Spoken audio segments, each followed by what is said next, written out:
My name is Kenley Neufeld, and I'm the library director for Santa Barbara City College. Primarily passionate about libraries because I enjoy being in a learning environment and finding out about new information and learning about new ideas, new themes, new concepts. And the library is a place where you can get together with friends, you can work individually, and find out about this type of information. And for somebody who works in a library, it's been very interesting because there's topics that students bring in that I have no clue about and don't understand what the topics are, and I get to learn about it along with them. And so every day is a learning day for me as well. So that's one of the main reasons why I went into the library field altogether.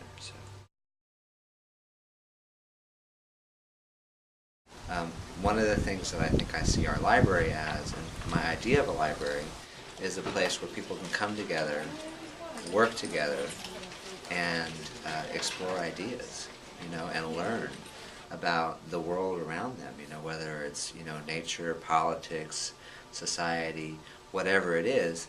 And the form is not as important, so the book is there, but so is the online resource, and so is the video material. And so all of these things come together to provide a space for the learning to occur. And so that's one of the things that I see libraries providing, is that space for people to sit and look outside the window and think. We don't often provide enough spaces for just sitting, and learning. And we learn in such different ways that we need to be able to provide all those different types of methodologies for learning. And what we provide as librarians are the tools to help people get to that place of understanding, of learning, of exploring, and to help facilitate reaching into the depths of humanity's knowledge base. The meditation that we offer is primarily something that's driven by myself, because I find it very valuable to stop sometimes and to be able to really slow things down to help us not be so stressed out about our work or our school or whatever is going on in our lives, because there is so much out there. And so I'm fortunate that I have a nice office with space to do that, and so I provide it as a service to the community, as a way to just provide a space for that to occur, and it's not, it's not dogmatic or on a certain thing. It's just a room, a time, and there you have it.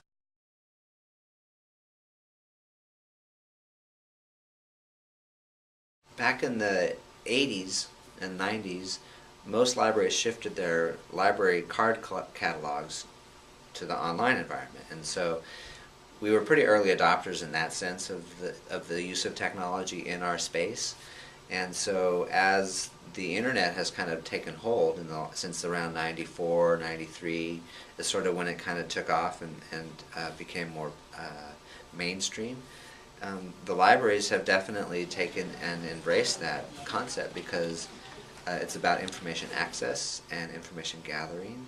And so we have been able to utilize the internet as a method to communicate and share information much more easily than has been able to be accomplished in the past. And so part of it has to do with the shift away from the print world to a more electronic world. And what I've seen is that students have been able to start their research on their own, online, and get their main concepts going, and then they need a little bit more help. And so that's where we kind of come in to help them take it to the next level. So the depth of the conversations that we have with students and teaching them how to use information resources has gotten a little bit more deep, because they've done some of the preliminary work on their own. Whereas 20 years ago they might start at the library because they had to go to where the physical holdings were, and that's no longer the case. And so for a library, If we didn't shift into the electronic technological environment, then we don't really have much of a need to exist. But because of the shift into electronic resources, the demand for what we provide has actually gone up, because now you find that there's such a vast amount of information available, it can be overwhelming. And also we have to learn how to think critically, evaluate, assess the types of information that we're drawing upon, and that's where our skills are focused on, helping students to take those steps with information gathering. It's just another media. It's just another container. You know, it's just like books. Books are a container for the information. So now the container has shifted. You know, so our container of information is now much broader, and it's digital.